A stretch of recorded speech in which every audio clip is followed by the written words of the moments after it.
All right. This gave me another topic idea. Mm-hmm. How to read the room. Oh, read the room is a good one. And it kind of goes with this one better than the other one. It does. I don't know if I want to go. I think I got to think about that one a little more. Okay. But So, this one made me think of that. So yeah, let me get that out in room Slack. is a Slack. Here we go. yeah, that is a really good one. That's tempting to. Oh yeah, by the way, boom, we've recorded. Even though you guys saw that we were recording before I hit the record button. That's how good we are. Uh, yeah. Instead of "Am I off the rails?" Reading the room. That's an interesting one because it actually does go with demo, and it really goes back to the whole improvising and things like that. When it Uh, goes to business too, because it's not just demos. I mean, it could be talking to your customer, talking to your employees. I mean, you gotta, like when are you getting the feedback you need, or are you only hearing what you want to hear? well, now that's almost a different thing. Is getting feedback is in itself, or getting valuable feedback is in itself a pretty good topic. Reading the room is sort of knowing when to quit or when to start or when to shift gears. Um, that's actually a pretty good one across the board. So I think we're gonna go with that one instead. I like to read the room. So we'll do off the rails. We'll do another time. What was the other one? I'm getting back to Slack here. Hang on. Slack. So, all right, how to read the room. So the other one was Am I off the rails? Yep. And then what was the other one? There was one in between that you said was a different discussion. Oh, getting valuable feedback. Yeah, this is almost like a communication blog at that or podcast at that point. Okay, got it. I Yeah, didn't want to the lose it. room can have some good. Yeah, we'll see where this will go. Like everything else, we'll wing it and see if we land or crash and burn. Three, two, one. Well, hello and welcome back. We are continuing our season of building better businesses, but we are building better developers. We are the Developreneur Podcast. I am Rob Broadhead, one of the founders of Developreneur and also a founder of RB Consulting, where we help you figure out technology. There's this thing called technology sprawl. It is like letting all of the herd of cats go loose and then trying to like wrangle them back in. Technology is sort of like that.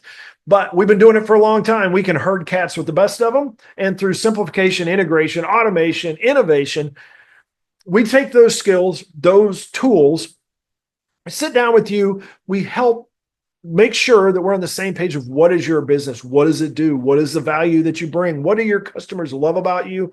And how can we leverage technology to do more of that good stuff? You spend a lot of time and money on technology. We help you make the most of that investment, whether that is the technology itself, the software, the servers, the hardware, or whether it's your staff and making sure that you've got the right people, the right training, the right education, even sometimes the right programs to properly leverage that technology, use it and put it in front of make it, in front of your customers, make it something that is a value add for your company. Good thing, bad thing. Let's see. I can go with, gosh, there's so many things lately, and I have got to think of something that's not just completely pointless. All right, good thing. Good thing, bad thing. This is really a bad thing is what we're going to start with is so now I'm in a place where I don't have a like mailbox that I walk out to today, nor do I have a front door that I like people like Amazon deliver to. Which okay, I've got this nice place that's got like lockers and all this stuff, and they'll put stuff in there sometimes, or they'll just set it beside it. But I can just like wander by there and go, oh, it's Christmas time. I've got a gift. The bad thing about this, because that was not really good. The bad thing about this is that sometimes that stuff is really stinking heavy. I never really thought about the fact that sometimes I order stuff that is, you know, 20, 30 pounds is one thing, but like 75, 100, 150 pounds when it was for my front door, my office was 2 feet from the front door. I could just like it over and then drag it across the floor and cool. Now I have to like go get a dolly or something like that, or a wagon, and load this thing up and haul it. And by the time I get back, I am sweating like a pig. Not a good thing. A good thing. I have in my new abode, I've managed to secure a place that it is like lots of windows. And one of the best things is when you throw the windows open, you get breezes like all day long. It is, I'm not on the ocean, but it's almost like that. It's like it is a perfect place to be when you want to just like have a nice quiet day. And especially since I work remote most of the time, that means my work days are just that much better. Not as good as your work day is going to be because you now get to hear from Michael, and you've been waiting ever since the prior episode, but he's back. Go for it. Hey everyone, my name is Michael Meloche. I'm one of the co-founders of Developreneur, Building Better Developers. I'm also the founder of a company called Envision QA, where we help small and mid-sized businesses with their software problems.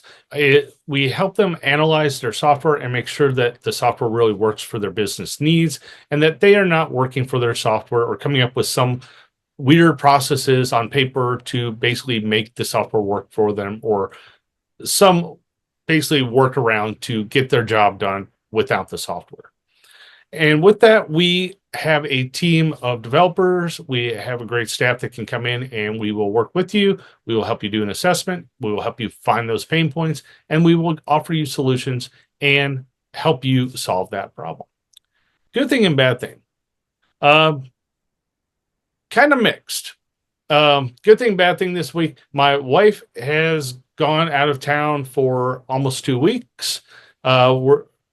When you watch this, we're probably through the first week, but we're a few days into this, and it's really good because I'm really able to just focus on work, heads down coding, getting a lot of stuff done. Downside, we live on a large acreage of property. We have lots of animals, and they need tending to, and you can't. It gets really hard when the little dog comes up to you and say, "Hey, I gotta pee." Yeah, I gotta pee. I know I'm on a Zoom call. Give me no. I gotta pee. And if you don't take them out, they pee right there on the carpet. So that's it's one of those where you don't know. It's good and bad because it's like, yes, I'm getting a lot done, but I gotta pay attention to other things that normally I don't have to pay attention to. That almost is a good segue into our topic this week of this episode of Read the Room. And this is something that actually sort of came out of talking about doing demos and things like that. But really, this is it's almost more of like a leadership connecting to your people, your customers, your coworkers kind of thing. It's a skill that some people are very good at. Some people are very, very not good at it. And that's where I want to talk about so what are some of the things that you can do to help you be better at reading the room, to get a little better at that kind of thing. Now, let's first talk about what do we mean when we say read the room? Well, this is essentially, how is what you are saying being received? Is it something where, maybe you are wanting to anger whoever the audience is and they are getting angry? Or you're wanting to make the audience laugh, but they're getting angry? Or you want to make them happy and make them comfortable, but you can tell that they are actually so comfortable about to go into a comatose state.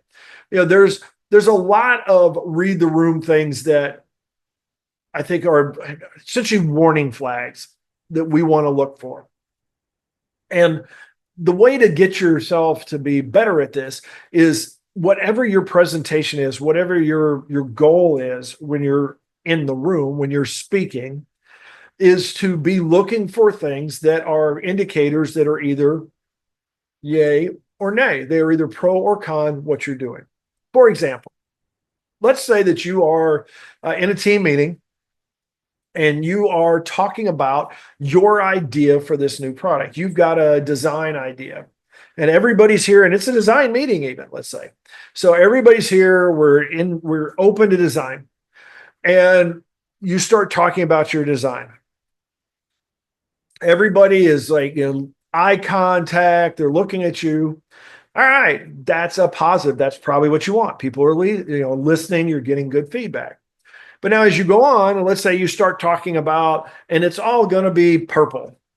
And suddenly you see like a couple of people with a shocked look on their face, and maybe a couple of people like now they start to like look at their phone or they're taking some notes that they weren't taking before. And so you are losing your audience. That is like a read the room. So obviously when you said purple, everybody was not a fan. And that is a very, like ham-fisted kind of example, but those are the things you want to look for is as you're going through whatever your presentation is. Usually what's going to happen is you're going to start off with one whatever your goal is. They're probably going to start off sort of in that way. Now sometimes you have to change course. So you're leading somebody somewhere, or a group, the team, the room, whatever it is, somewhere they don't want to be. Maybe they're all sitting there angry and frustrated, and you're trying to lead them to be happy and optimistic. That's going to be a challenge. But the thing is, in that case, if you can just see them slightly less, pessimistic and angry and stuff like that, then maybe you're going in the right direction. The cues that you want to look for is basically like, what are some of the things, and this is especially if you're going into something where it's prepared in some way, form, or fashion. But if not, this is something you're going to have to sort of process on the fly. So what are positive indicators for whatever your goal is?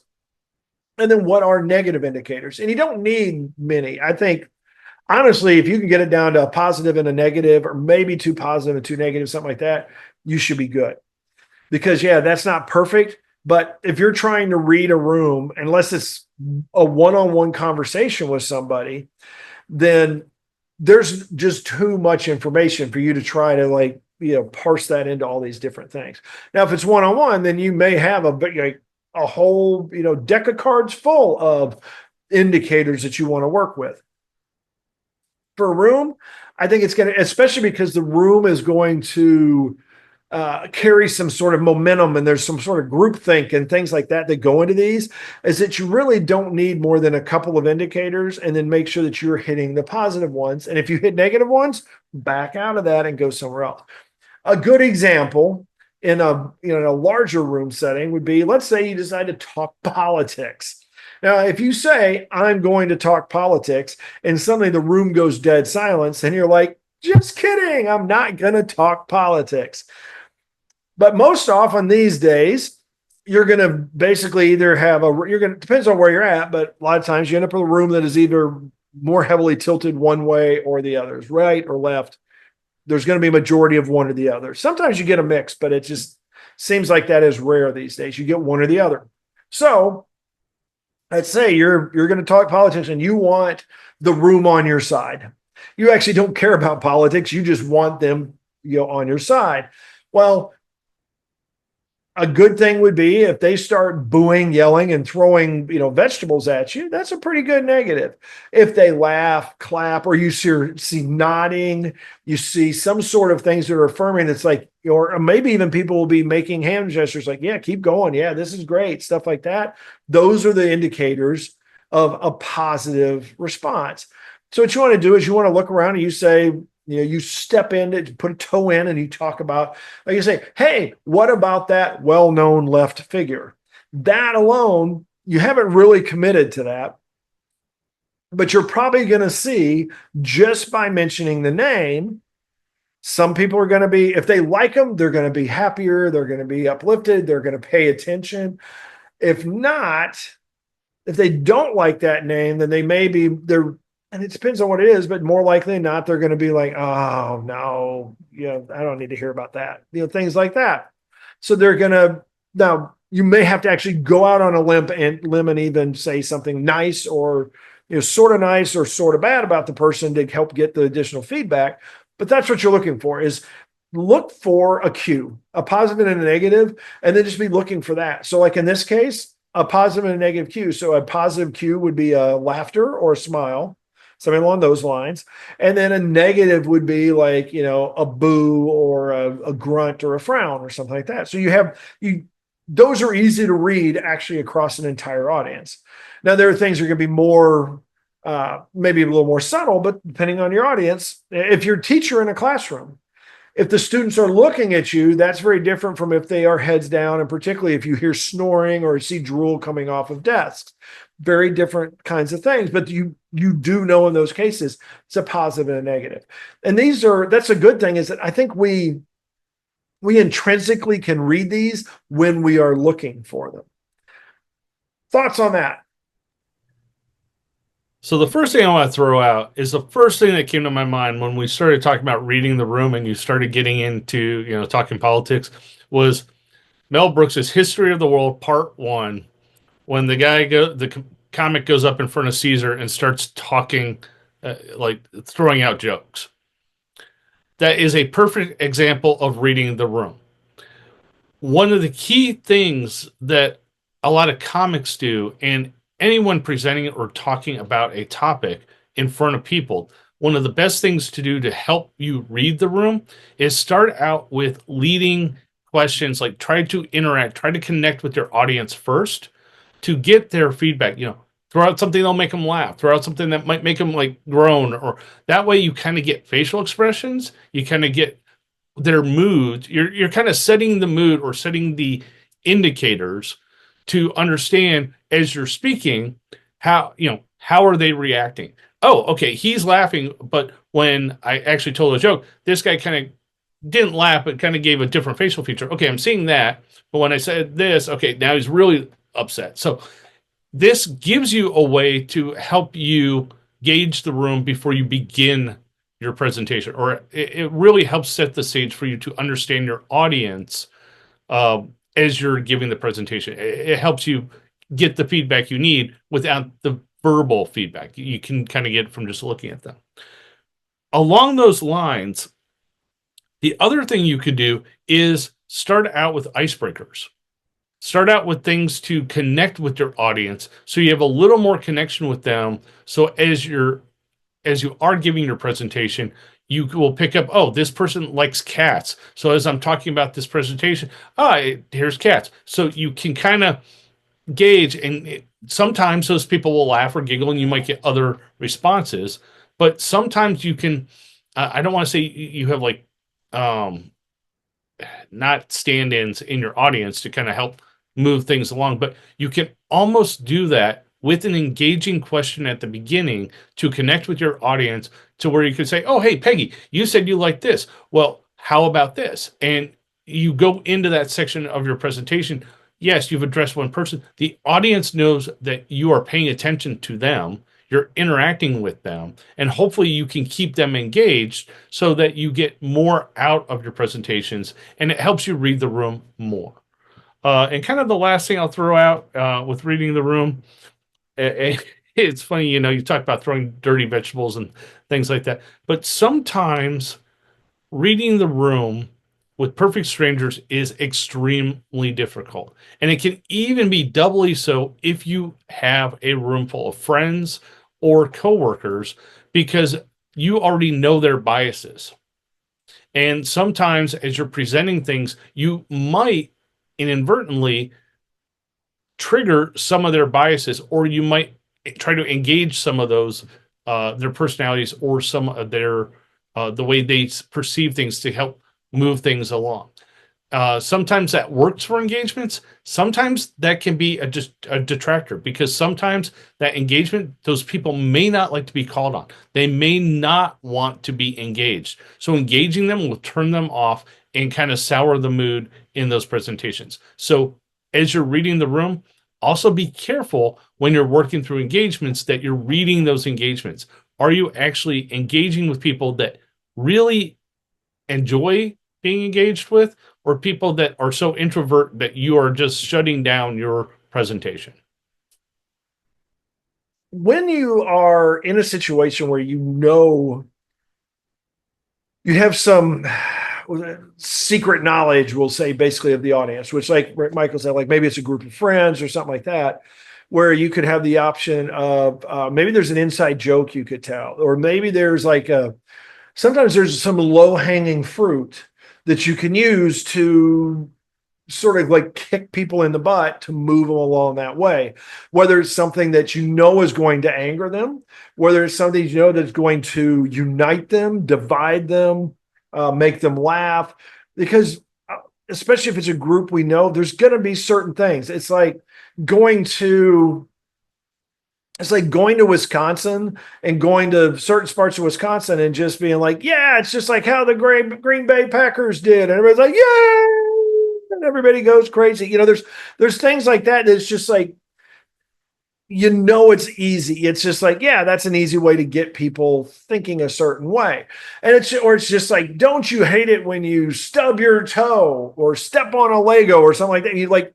Everybody basically knows that. So everybody has now joined you in wherever you're at, whatever that emotion is that you're wanting to elicit. So sometimes that's your icebreaker. Maybe that's the thing that you start with if you want to set the stage, set the tone for what you are about to present or what you're about to talk about. Now, that does tend to take a little more preparation and things like that. So you're probably not going to do that on the fly. It's not going to be something you improvise, but you could possibly do that as well, because wherever you're at, there's probably some common denominator that that the audience is going to have. It's like when a rock star, comes up and like, hey, everybody, how you doing in Detroit? Or something like that. Or they'll say, yeah, I was driving down, Main Street just today. And of course, everybody knows that Main Street's right there. Things like that, to just do that quick connection. It's cheap. It doesn't have a lot of value, but it can at least be a start and sort of like open the door, but then just make sure you follow it up and don't just like keep going back to the low hanging fruit to save yourself if it has gone off the rails a little bit. Which, foreshadowing, that's something we're going to talk about in the future, a little bit of that going off the rails. Before we go off the rails, though, I want to talk about the challenge this week. The challenge this week will be pick a room that you're in, whatever it is this week. And ideally a room where you're just more of an observer than anything else. Like if you're getting coffee at a coffee shop, or if you're in a restaurant, or you're waiting at a bus stop, or whatever it is, particularly this is really a people watching challenge, is get a room or a park or an area of people and just sit there for 5 to 10 minutes and literally read the room. Look at the groups, look at what they're doing, just spend some time sort of analyzing what is going on. And then as sort of the wrap up of this exercise is, what is something I could do that would basically get everybody's attention very quickly and start them down a path of whatever it is I want to start them down.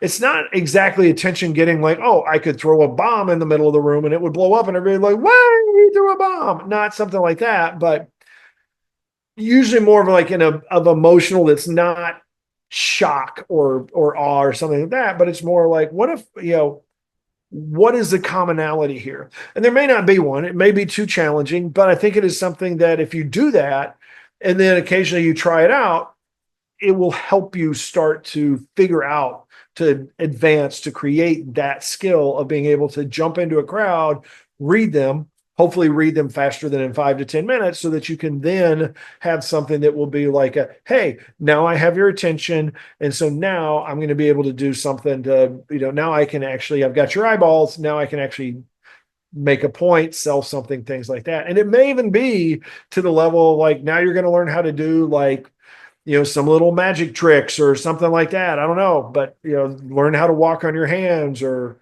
walk on stilts. There's different things you can do.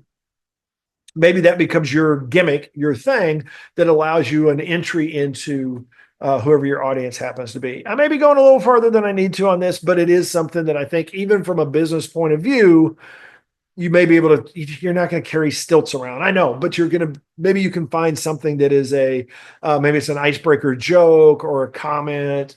Maybe you talk about certain sports team, or it could be politics or local politics or the weather at the park or something like that. That is that common factor that allows you to step in and then give yourself some time to read the room.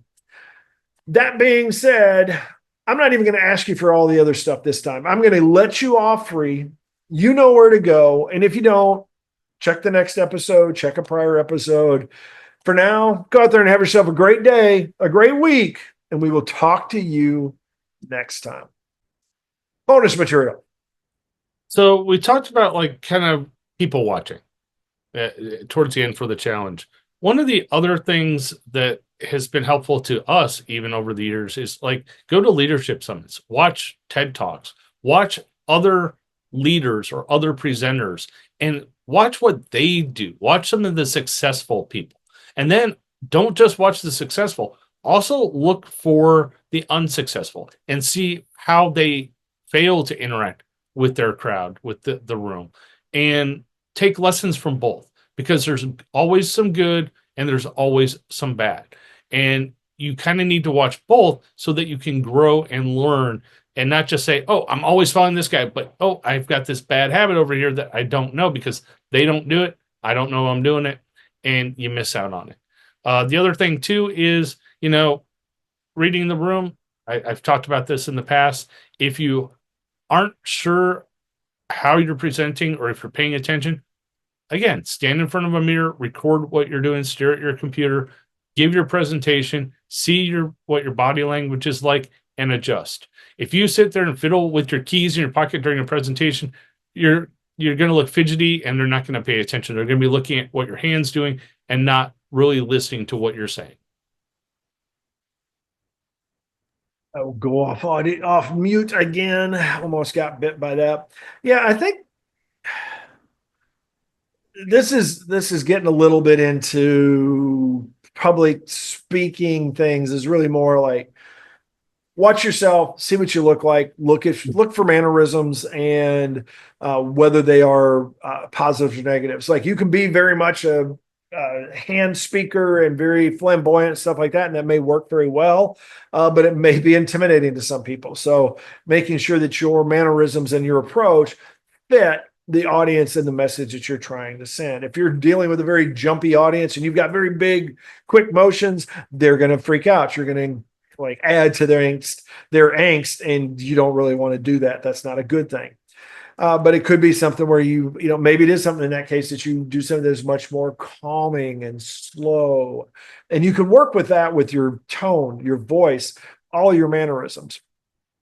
And that is really where I want to slide for the bonus material is think about things when you're wanting to read the room, and especially when you're wanting to lead the room while you're reading them, is consider ways that you can like pace, volume, eye contact, even using other things, body motion or props like a presentation or something like that. Is like, what are some of the things you can do to add to work with reading the room, to be able to adjust your message as part of that, because that's really the first step. Read the room is the first thing. How you respond to their response is what's really important. It's like, how do you now lead the room to where you want to take them? I'm going to let Michael give his favorite closing speech this time because it's his turn. Hey everyone, thanks for listening to us. Make sure you like, share, follow us on developer.com, Facebook at developer, check out our YouTubes. We're on X, we're on LinkedIn. If we need to be somewhere else, let us know. Go out and have a great night, great day, and we'll talk to you next time. Have a good one, folks.